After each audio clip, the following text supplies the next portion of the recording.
Hello guys, welcome back to my channel. कैसे हैं आप सब? आई होप आप सब अच्छे होंगे एंड मैं आ गई हूँ आपके लिए एक और नया व्लॉग लेकर। तो ये वाला व्लॉग ना शिवरात्रि से पहले दिन का ही है, शाम का। इससे पहले मैं अभी मंदिर की क्लीनिंग वगैरह करके निपटी थी, जो कि आपने व्लॉग देख ही लिया होगा इससे पहले वाला। ये उसके बाद से फिर मैं कंटिन्यू कर रही हूँ नेक्स्ट व्लॉग। तो इवनिंग का ही टाइम था, तो कपड़े बाहर जो है ना सूख गए थे। और मैं बता रही थी ना पिछले व्लॉग में कि बंदर आ गए थे, तो वो भी चले गए थे। मैं नीचे यही देख रही थी कि है तो नहीं। उसके बाद मैं आ जाती हूँ किचन में, क्योंकि अब मुझे करनी थी डिनर की तैयारी।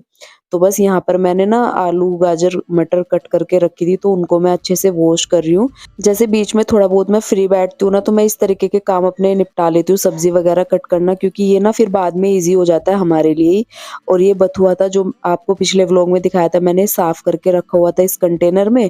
और ये बिल्कुल वैसा का वैसा ही निकला है जैसा मैंने इसमें रखा था। मैंने आपको बताया भी था कि ये फूड कंटेनर्स इतने अच्छे हैं, आप कोई भी सब्जी इनमें कट करके रख दो या हरी सब्जियां इनमें मतलब स्टोर करके रख दो ना, तो बिल्कुल वैसे ही निकलती है, एकदम जैसे ताजी होती है ना, एकदम फ्रेश। तो ये मैंने कल रखी थी इसमें, और 24 घंटे रात को भी इसी में रही है ये, तो बिल्कुल ऐसे ही निकली है जैसे एकदम फ्रेश होती है ना पत्तियां। तो ये कंटेनर्स इतने अच्छे हैं। उसके बाद मैंने इसको भी अच्छे से वॉश कर लिया। और हरी सब्जियों को ना थोड़ा सा ज़्यादा साफ करना पड़ता है पानी से, क्योंकि इसमें मिट्टी ना रह जाए। अगर इनमें थोड़ी बहुत भी मिट्टी रहती है ना, तो बाद में थोड़ी बहुत किरकिर रहती है। और फिर उस सब्जी को बनाओ ना या उससे कुछ भी बनाओ, अगर थोड़ी बहुत भी मिट्टी रह जाती है ना, तो किरकिराहट बाद में आती है और वो बिल्कुल भी अच्छी नहीं लगती है फिर। तो हरी सब्जियों को मुझे मतलब ऐसे डर सा लगा रहता है, क्योंकि एक दो बार पहले पहले जब पता नहीं था, मतलब अब तो एक्सपीरियंस हो गया है चीज़ों का। जब नहीं पता था ना तब ऐसे हो जाता था, बट अब नहीं। अब मैं कम से कम 5-6 बार पानी से साफ करती हूँ सब्जियाँ। तो बस ये मैंने बॉईल करने के लिए बथुआ साइड में रख दिया था, और दूसरी तरफ मैं सब्जी बनाने की तैयारी कर रही थी। तो उसके लिए मैंने चॉपिंग कर ली थी प्याज और हरी मिर्च, और इसमें मैं टमाटर नहीं डालती हूँ। जब भी मैं गाजर बनाती हूँ ना, उसमें मैं टमाटर नहीं डालती हूँ। तो बस यहाँ पर तेल गरम करने के बाद मैंने जीरा डाल दिया, उसके बाद थोड़ा सा लहसुन, उसके बाद हरी मिर्च और प्याज कट करके डाल दी थी मैंने। अब इसको अच्छे से भून लेंगे गोल्डन ब्राउन होने तक, और उसके बाद इसमें मसाले ऐड कर दूंगी मैं, सारे ड्राई मसाले। और यहाँ पर मैंने हल्दी पाउडर, लाल मिर्च पाउडर, कश्मीरी और धनिया पाउडर ऐड कर दिया, थोड़ा सा नमक ऐड कर दिया। इसको भी मिक्स कर लेंगे और इसको थोड़ी देर के लिए पका लेंगे ढक के। जैसे ये पक जाएगा, फिर मैं इसमें सारी सब्जियां ऐड कर दूंगी। और आजकल ना गाजर थोड़ी मीठी मीठी सी आ रही है, अब मैं बस ये लास्ट टाइम लाई हूँ, इसके बाद मैं लेकर नहीं आऊंगी। उस दिन मेरा मन सा हो गया, मैंने कहा फिर तो ये सारी सब्जियां चली जाएंगी, तो मैंने कहा एक बार लास्ट बना के देखती हूँ। बट वही थोड़ा सा ना मीठापन सा आया, और इतनी ज्यादा टेस्टी नहीं लगी। बट फिर भी मतलब मैं ले आई, मैंने कहा चलो लास्ट टाइम बना रही हूँ, उसके बाद नहीं लाऊंगी अब। तो बस यहाँ पर मैंने सब्जी भी अपनी ऑलमोस्ट बनाई दी थी। उसके बाद फिर मेरा यहाँ पर चाय का मन हो गया, तो बस साथ साथ मैंने यहाँ पर चाय भी बनने के लिए रख दी। थोड़ा सा डालूंगी अदरक, क्योंकि बिना अदरक के तो चाय मुझे बिल्कुल भी अच्छी नहीं लगती है, और एक इलायची डालूंगी। उसके बाद सब्जी भी बन गई थी, चाय भी मैंने बना ली थी, और साथ साथ मैं यहीं पर ना खाना बनाते हुए चाय पीऊंगी। और यहाँ पर मैं ले रही हूँ दही, क्योंकि मुझे बथुए का थोड़ा सा रायता बनाना है। और कब से सोच रही थी मैंने कहा ये खराब ही हो जाएगा, बट आज मैंने इसका जो है ना निकाल लिया तरीका कुछ ना कुछ बनाने का। तो आज मैं बथुए का रायता बनाऊंगी। तो यहाँ पर मैंने बॉईल किया हुआ बथुआ ना थोड़ा सा दही में डाल लिया है। और अब इसमें आप हरी मिर्च मसाले जो आपको पसंद हो वो ऐड कर सकते हैं, बट मैं इसमें थोड़ा सा चाट मसाला और हल्का सा नमक ऐड करूंगी। हरी मिर्च मैं ऐड नहीं कर रही हूँ, क्योंकि सब्जी में मैंने डाली है तो उसी से हो जाएगी। और इसको ना मैं अच्छे से मिक्स कर दूंगी। ये सिंपल सा रायता बनाया है मैंने, बहुत ज्यादा टेस्टी लगता है, आप इसको किसी भी सब्जी के साथ खा सकते हैं।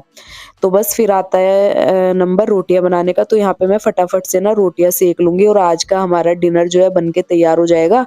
और फिर कल के लिए मैं कोई भी काम नहीं छोड़ने वाली हूँ, कल है व्रत। उससे पहले ही ना मैं किचन वगैरह तो डेली वैसे क्लीन होती है, बट आज थोड़ा सा और अच्छे से करूंगी कि सुबह, क्योंकि कुछ तो बनना नहीं है सुबह सुबह, वैसे ही घर का काम होता है, मतलब झाड़ू पोछा वगैरह। तो हम सोच रहे हैं सुबह ना जल्दी ही हम अपना काम निपटा के, क्योंकि मेरे हस्बैंड भी फास्ट रखेंगे, तो हम लोग ना जल्दी से अपना सारा काम निपटा के पहले मंदिर में पूजा करके आए टाइम से। तो बस डिनर वगैरह हमारा हो गया था, वो आपने देख ही लिया है। उसके बाद मैं आ गई थी किचन क्लीन करने के लिए। सबसे पहले तो मैं काउंटर टॉप क्लीन करूंगी। तो आज ना हमने थोड़ा सा जैसा सोचा है, तो हम सोच रहे हैं कल हमारी पूजा ना टाइम से हो जाए। तो उसी के लिए ना मैंने काफी सारी तैयारियां तो कर दी थी, जो कि मेन होती है मंदिर वगैरह क्लीन करना। तो वो मेरा पहले ही हो चुका है, मैंने आफ्टरनून में ही कर दिया था, मतलब 3-4 बजे के करीब। और जो वैसी तैयारियां होती है, मतलब सामान वगैरह लाना मार्केट से, वो भी हम ले आए थे। और मैं आपको एक चीज़ और बताती हूँ, अभी हम मार्केट में गए थे ना सामान वगैरह लेने कल के लिए, जैसे क्योंकि कल के दिन ना फिर मिलता नहीं है टाइम से। तो हम लोग जैसे बेलपत्र वगैरह लेने गए थे, जो भी भगवान जी पे चढ़ता है कल के दिन। तो मैंने रास्ते में देखा कि जो ये ठेली होती है ना जहाँ पर मतलब कुछ-कुछ मिलता है खाने के लिए स्ट्रीट फूड वगैरह, तो भई वहाँ पे इतनी भीड़ थी ना औरतों की, मैं आपको क्या ही बताऊँ। मतलब हम दोनों ना वहाँ पे देख के हैरान रह गए कि इतनी ज़्यादा भीड़ कि कल व्रत है। मतलब ये चीज़ें ना मुझे बिल्कुल पसंद नहीं आती, पर्सनली बता रही हूँ मैं, अपनी-अपनी चॉइस की बात होती है कि अगर कल व्रत है तो मार्केट में इतनी भीड़ हो जाएगी जैसे पता नहीं क्या हो गया हो कि कल के व्रत के बाद फिर कुछ मिलने नहीं वाला है या कुछ खाने नहीं वाले हैं, हम लोग वैसे वाला हाल हो जाता है। और देख के ना मुझे ऐसा बिल्कुल भी अच्छा नहीं लगता है। तो ये चीज़ें हमने मार्केट में देखी, हमें बहुत बेकार लगी देख के कि यार व्रत रखने से पहले ये सब चीज़ें क्या मतलब है कि आज ही खाना है, मतलब पकवान ये वो बाहर की चीज़ें, तो ये थोड़ा-सा हमें अच्छा नहीं लगता है। तो घर का खाना खाओ आराम से चीज़ें, तो वो अच्छी लगती है। उसके बाद यहाँ पर रात का टाइम हो गया था, तो मैं गेट वगैरह बंद करने के लिए आ गई थी क्योंकि अब मैं सुबह आपसे मॉर्निंग में मिलने वाली हूँ और कल का जो भी रूटीन होगा वो मैं आपके साथ इसी व्लॉग में शेयर करने वाली हूँ। तो गुड नाइट गाइज़, मिलती हूँ आपसे कल मॉर्निंग में। गुड मॉर्निंग गाइज़, कैसे हैं आप सब? हैप्पी महाशिवरात्रि आप सभी को और आपकी फैमिली को हमारी ओर से। भोले बाबा की कृपा आप सभी की फैमिली पर बनी रहे। और यहाँ पर अभी 7 साढ़े 7 बजे का टाइम हो रहा था और मैं हो रही थी तैयार क्योंकि हमारा सारा काम घर का हो चुका था। आज हस्बैंड ने भी हेल्प कराई क्योंकि वो घर में ही थे, उनकी छुट्टी थी और उनका भी फास्ट है। तो हमने दोनों ने मिल के ना जल्दी-जल्दी से घर का काम निपटाया, डस्टिंग वगैरह की, झाड़ू-पोछा किया और उसके बाद हम लोग नहाने चले गए। तो बस मैं तो नहा के आ गई, हस्बैंड गए हुए हैं नहाने के लिए, तब तक मैं यहाँ पर रेडी हो जाऊँगी। और आज मैंने पहनी है ये वाली साड़ी, मुझे कमेंट करके बताना कि मेरी साड़ी कैसी लग रही है। और साड़ी पहनने में थोड़ा तो टाइम लगता है बट जैसे-तैसे मैंने पहन ली। अब तो थोड़ा-सा एक्सपीरियंस मुझे हो गया है तो मैं पहन लेती हूँ। पहले-पहले तो शुरुआत में जब मेरी शादी हुई थी ना बिल्कुल भी मेरे से पहनी नहीं जाती थी। बट जैसे-जैसे टाइम बीतता गया वैसे-वैसे मुझे सब कुछ आ गया। अब मुझे किसी की भी कोई ज़रूरत नहीं पड़ती है किसी चीज़ के लिए। तो बस मैंने जो है मंदिर के लिए सामान भी लगा लिया था जाने के लिए और अब मैं आ गई थी बाल बाँधने के लिए क्योंकि खुले बालों में पूजा करना ना अच्छा नहीं माना जाता मंदिर में भी और घर के मंदिर में भी। तो मैं ना बाल बाँध के जाऊँगी। मैंने बहुत लोगों को देखा है, वीडियोज़ आ रही है कि खुले बालों में मतलब पूजा करने के लिए, बट वो ना अच्छा नहीं माना जाता। बाल ना बाँध के और सिर ढक के पूजा करना ही अच्छा माना जाता है। तो बस यहाँ पर मेरा सारा जो है हमने तैयार कर लिया था चीज़ें मंदिर के लिए। तो ये मैंने कंडी ली हुई है, इसी में मैं सारा सामान रख के ले जाती हूँ। अगर प्लेट वगैरह में ले जाऊँ ना तो वो ना हिलता-डुलता रहता है और मतलब गिरने का भी डर रहता है। तो ये इतना अच्छा है ना, इसमें सारा सामान अरेंज हो जाता है। उसके बाद हम लोग पूजा करके आ गए थे घर मंदिर में, वहाँ पर मैंने कोई वीडियो नहीं बनाई क्योंकि वहाँ पर ना थोड़ा-सा ऑड सा लगता है वीडियो बनाना क्योंकि हर जगह भी ठीक नहीं लगता। तो हमने मंदिर में वीडियो नहीं बनाई, बस मैंने एक वीडियो बाद में पूजा वगैरह करने के बाद ना ऐसी बनाई थी मंदिर के सामने। फिर मैं घर आ गई थी तो घर के मंदिर में भी पूजा कर और हम लोग ना आज थोड़े घर से दूर वाले मंदिर गए थे क्योंकि घर के पास जो मंदिर है ना, मैं जो आपको वीडियोज़ में दिखाती रहती हूँ पास में महाकाल मंदिर, इसमें इतनी ज़्यादा भीड़ थी गाइस, सोसाइटी तक लाइन लगी हुई थी और इसमें तो मुश्किल था शाम तक नंबर आता। तो इस वजह से ना, और फिर यहाँ पर ना इतनी धक्का-मुक्की रहती है तो इस वजह से मैं इस वाले मंदिर तो गई नहीं। यहाँ से थोड़ा-सा दूर है, हम लोग वहाँ चले गए मैं और मेरे हस्बैंड और वहीं पे हम लोग पूजा करके आए। वहाँ से अच्छे से पूजा करने को भी मिल गया। यहाँ पे इतनी धक्का-मुक्की होती है, पूजा तो ठीक से हो नहीं पाती और मतलब इस बार तो मतलब सुनने में आया कि यहाँ पे चोरी भी हो गई गोल्ड वगैरह की ना किसी की, तो यहाँ पे इतना बुरा काम हो रखा है। तो इस वजह से ना डर भी लगता है काफ़ी चीज़ों से, तो इसलिए हम थोड़े दूर वाले मंदिर चले गए थे। पूजा तो कहीं भी कर लो, मन का भाव होना चाहिए अपना, तो इसलिए हम लोग चले गए थे। उसके बाद हम लोग आए, वहाँ से भी हमें आधा पौना घंटा लग गया था आने में, पूजा वगैरह करने के बाद। तो बस फिर आके मैंने अपने मंदिर में पूजा करी और इतना सुकून मिल रहा था ना, आज मैं क्या ही बताऊँ आप लोगों को। जब इस तरीके के फेस्टिवल आते हैं ना बहुत सुकून मिलता है और ये 3-4 फेस्टिवल ऐसे हैं जिसमें इतनी पॉजिटिविटी रहती है। जन्माष्टमी, शिवरात्रि, नवरात्रि, इस तरह के जो व्रत आते हैं ना उसमें बहुत सुकून मिलता है मुझे। तो मैं यही गिने-चुने कुछ फास्ट रखती हूँ। तो यहाँ पर देखिए मेरी मंदिर में पूजा भी हो चुकी है। अब मैं सारे घर में ना जो मैंने ये आरती जलाई हुई है, सारे घर में आरती दे दूँगी। ये मैंने लोबान जलाया है इसमें कपूर डाल के, तो इसको मैं पूरे घर में घुमा दूँगी एक बार, जिससे मेरे पूरे घर में भी पॉजिटिविटी बनी रहेगी। और आपके घर में किस-किस का फास्ट था? आप लोग कैसे पूजा करते हैं? मुझे कमेंट करके बताना, क्योंकि अच्छा लगता है सबके एक्सपीरियंस जानना। आप लोग मेरा तो देख ही लेते हो स्क्रीन पर, मैं तो आप सबके साथ शेयर कर लेती हूँ, बट आप लोग भी बताना कि आप लोग किस तरीके से रखते हो। तो थोड़ा-सा ना मतलब सीखने को भी मिलता है उससे कि हम लोग जो भी थोड़ी बहुत गलतियाँ कर रहे होंगे तो उनसे सीख जाते हैं। तो बस यही चीज़ें होती है। मैंने पूरे घर में जो है आरती को घुमा दिया है, और अब मैं इसको ना, इसमें थोड़ा धुआँ रहता है तो इसको मैं तुलसी के पास रख दूँगी थोड़ी देर के लिए बालकनी में, और जो जल था ना बचा हुआ वो मैं तुलसी में दे दूँगी, और बस यहीं पर मेरी पूजा होती है खत्म आज की।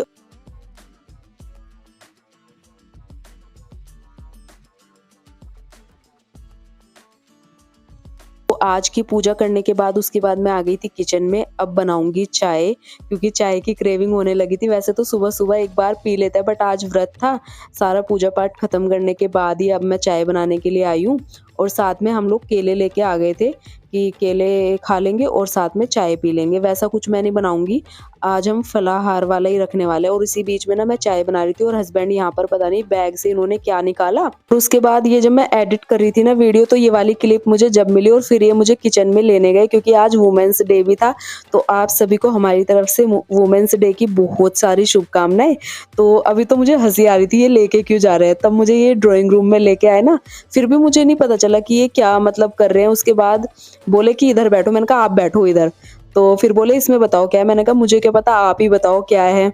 तो उसके बाद इन्होंने निकाली चॉकलेट, और हमेशा तो चॉकलेट देते ही है, तो मैं इतनी खुश हो जाती हूँ जब ये इतनी छोटी-छोटी चीज़ें सेलिब्रेट करते हैं ना, मुझे बहुत अच्छा लगता है।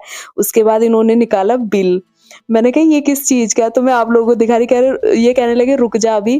फिर इन्होंने निकाला इतना सुंदर सा सूट रेडीमेड, मुझे इतना अच्छा लगा ना। ये ना पहली बार खुद से मेरे लिए सूट लेकर आए, और वो भी इतना प्यारा। मैं क्या ही बताऊँ, देखते ही मन खुश हो गया। तो ये कह रहे थे मैं वुमेन्स डे के लिए ना रात ही ले आया था, बट मैंने बताया नहीं, वो मैंने बैग में रख दिए थे कि कल ही दूँगा। तो ये यहीं से मतलब यहीं की मार्केट से, लोकल मार्केट से लेकर आए, बट इतने सुंदर सूट थे ना। फिर इन्होंने कहा मैं एक अपनी टी-शर्ट लाया, मैंने कहा अच्छा ठीक है। फिर उन्होंने दूसरा सूट निकाला, तो मेरे को तो और हैरानी हो गई। मैंने कहा 2-2 सूट, इतने प्यारे सूट थे ना। आप भी बताना कमेंट करके कि कैसे लग रहे हैं, और जब भी मैं इनको पहनूँगी वीडियो तो बनाऊँगी, तो आपके साथ शेयर करने ही वाली हूँ मैं। बट इतना मतलब ऐसे ना ये छोटे-छोटे मोमेंट्स होते हैं ना, इन्हीं से तो खुशी मिलती है। तो ऐसी चीज़ों में इतनी खुश हो जाती हूँ ना, मैं बता नहीं सकती आप लोगों को अपनी खुशी। मुझे बहुत खुशी हो रही थी। तो 2-2 सूट मेरे आज के टाइम पे, वो भी जो कि मुझे बिल्कुल भी नहीं मतलब आइडिया था इन सब का, क्योंकि पहली बार इन्होंने ऐसे लाया। कपड़े वगैरह ये हमेशा मेरे साथ ही लेने जाते हैं। एक बार और ये मेरे मतलब 3rd करवा चौथ पे एक साड़ी लेकर आए थे, और आज वुमेन्स डे पे 2 सूट लेकर आए हैं। और इतनी प्यारी चॉइस है ना, क्योंकि इतने साल हमें साथ में हो गए, तो टेस्ट का पता तो चल ही जाता है आजकल।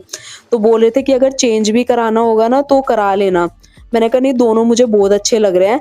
बट फिर भी ना एक चीज़ हो गई थी, जैसे ही मैंने उनको पहन के देखा ना, तो एक जो ग्रीन वाला है ना, डार्क ग्रीन वाला, जिसकी लाइट ग्रीन पैंट है, तो वो ना मुझे टाइट आई पैंट। फिर मैं एक उसमें से चेंज करके भी लाई, तो उसको भी मैं आपको दिखाऊँगी। वो अभी मैंने रखा हुआ है, तो उसको भी मैं चेंज करके ले आई, क्योंकि मुझे मतलब डिज़ाइन वगैरह तो मुझे पसंद आ रहा था, बट वो मुझे पैंट जो है ना नहीं आई उसकी, इस वज़ह से मुझे वो चेंज करके लाना पड़ा। डिज़ाइन तो दोनों ही इतने प्यारे थे, बट जो अभी वाला लाई हूँ ना वो भी बहुत अच्छा है। उसके बाद ये थोड़ा-सा रेस्ट करने के बाद मैं आ गई थी फिर से किचन में। थोड़ा हमने 1-2 घंटे रेस्ट किया, थोड़ी देर हम लोग छत पे बैठे रहे। क्योंकि आज का दिन ना कट ही नहीं रहा था, इतना लंबा टाइम लग रहा था ना, क्योंकि सारा काम भी टाइम से सुबह-सुबह हो गया था। उसके बाद पूरा दिन ऐसे ही हो गया, मतलब टाइम ऐसे लग रहा था आज का दिन कितना लंबा है। उसके बाद हमने रेस्ट भी कर लिया, हम लोग छत पे भी बैठे रहे। बिल्डिंग के आंटी वगैरह लोग भी छत पे बैठे थे, भाभी और भी जितने भी हमारी बिल्डिंग में हैं। तो हमने वहाँ पे बैठ के एक-एक बार चाय भी पी। उसके बाद फिर हम लोग नीचे आ गए, रेस्ट करने लगे। उसके बाद मैं आ गई किचन में। तो ये जो कप आप देख रहे हैं ना, ये उसी चीज़ के है। मैंने चाय बनाई थी, छत पे ले गई थी मैं, तो मैंने कहा चलो ये वाले बर्तन वगैरह वॉश करके रख देती हूँ, क्योंकि उसके बाद रात को फिर जो व्रत का खाना बनेगा तो ऐसे अच्छा नहीं लगता है कि किचन गंदी पड़ी है और फिर व्रत का खाना बनाओ। तो मैं एक बार ना पूरी किचन को फिर से क्लीन कर दूंगी अभी शाम के खाने से पहले, जो व्रत का खाना बनेगा। तो बस यहाँ पर मैंने सारे बर्तन वगैरह जो है ना अच्छे से वॉश कर दिए हैं, और उसके बाद रह जाएगा मेरा काउंटर टॉप और गैस स्टोव क्लीन करना। और साड़ी में ना थोड़ा-सा मतलब मुश्किल होता है, बट आज मैंने निकाल लिया पूरा दिन। आज मैंने पहले ही सोच लिया था कि पूरे दिन पहनूँगी साड़ी, ऐसे नहीं कि अभी बीच में निकाल दी। तो वैसे तो मन हुआ कितनी बार कि अब चलो अब निकाल देती हूँ, बट फिर मैंने सोचा कि थोड़ा ही तो टाइम बचा है, और आज का टाइम ना कट ही नहीं रहा था, इतना लंबा टाइम हो रहा था ना, मैं क्या ही बताऊँ। मतलब जैसे होता है ना एक कि सुबह-सुबह काम जल्दी खत्म हो गया, क्योंकि वैसे तो दिन भर के काम लगे रहते हैं, बट आज हमारा काम सुबह जल्दी हमने निपटा दिया था सारा घर का काम, और उसके बाद खाना-पीना कुछ बनना नहीं था। तो बस ऐसे ही पूरा दिन निकाला, छत पे बैठे रहे, फिर घर में भी रेस्ट करते रहे, और सोना भी नहीं होता है। व्रत में कहते हैं ना कि सोना नहीं होता, और बार-बार इतनी नींद आ रही थी ना, बट फिर भी जैसे-तैसे करके दिन निकाला। फिर मैं उठ ही गई, मैंने कहा चलो अपनी किचन क्लीन कर लेती हूँ, उससे थोड़ा-सा टाइम और पास हो जाएगा। और उसके बाद मेरी थोड़ी साड़ी भी देखिए गीली सी हो गई है, आप लोग देख ही सकते हैं। क्योंकि थोड़ा बहुत तो किचन में काम करो तो हो ही जाती है। तो यहाँ पर मैंने किचन वगैरह क्लीन कर दी थी अच्छे से, गैस स्टोव भी उस पे थोड़ी चाय गिर गई थी, तो गैस स्टोव इस वजह से भी किया मैंने। उसके बाद मैं यहाँ पर आलू बॉयल करने के लिए रखूँगी, और फिर देखते हैं आज व्रत के खाने में क्या बनता है। हस्बैंड तो बोल रहे हैं कि जो आलू जो है ना फ्राइड करके बनाते हैं ना खाली ऐसे ही, तो वो बना लो घी में फ्राइड करके। तो मैंने कहा चलो पहले बॉयल करके रख लेती हूँ, उसके बाद सोचते हैं कि क्या बनता है। तो यहाँ पर मैंने 5-7 आलू ले लिए थे, उनको अच्छे से वॉश कर दिया, उसमें थोड़ा-सा डाला पानी, और अब मैं इनको बॉयल करने के लिए रख दूँगी। आप लोगों का कैसा गया आज का पूरा दिन, मुझे बताना ज़रूर कमेंट करके। हमारा तो बहुत अच्छा गया, क्योंकि हस्बैंड भी घर में थे, सबसे अच्छी बात तो ये थी। और जब ये घर में होता है तो वैसे ही इतना मन लगा के रखते हैं बच्चों की तरह। तो मेरा तो वैसे भी आज का बहुत ही अच्छा गया, और व्रत की वजह से तो बहुत अच्छा गया, इतना पॉजिटिविटी थी घर में आज के दिन। और फिर बिल्डिंग में भी हम लोग सब इकट्ठे होकर छत पे बैठे थे, आंटी लोग तो भाभी लोग सब बैठे हुए थे हम लोग, तो बहुत अच्छा लग रहा था बैठ के। हमने थोड़ा बहुत गपशप किया। तो आज का दिन हमारा तो इस तरीके से निकला। अब मैं आ गई थी व्रत का खाना बनाने के लिए, तो मैंने थोड़ी सी हरे धनिए की चटनी बनाई। उसके बाद यहाँ पर मैं आलू फ्राई कर रही थी, जैसा कि मैंने आपको बताया था, हस्बैंड ने बोला था। तो बस मैं सारे आलू जितने भी मैंने बॉईल किए थे, इनको अच्छे से छोटे छोटे टुकड़ों में कट कर लिया, और इनको मैं घी में इस तरीके से भून लूँगी गोल्डन ब्राउन होने तक। जैसे इन पे गोल्डन सी लेयर आ जाएगी ना, तो फिर इनको निकाल देंगे। तो सारे आलू मैं इसी तरीके से भून लूँगी। तो अब मैं ये वाला व्लॉग यहीं पर एंड करूँगी गाइज़। आई होप आप लोगों को मेरा छोटा सा व्लॉग पसंद आएगा। अगर पसंद आएगा तो अपने फैमिली और फ्रेंड्स के साथ शेयर ज़रूर कर देना। अब मैं आपसे नए व्लॉग में मिलूँगी, और कैसे लगते हैं आपको मेरे व्लॉग मुझे कमेंट करके बता दिया करो। और मेरे व्लॉग ऐसे होता है, आप अपनी फैमिली के साथ भी शेयर कर सकते हैं। तो मिलूँगी आपसे ऐसे ही अच्छे से नए व्लॉग के साथ। तब तक के लिए मेरे चैनल के साथ बने रहना, और bye bye and take care guys.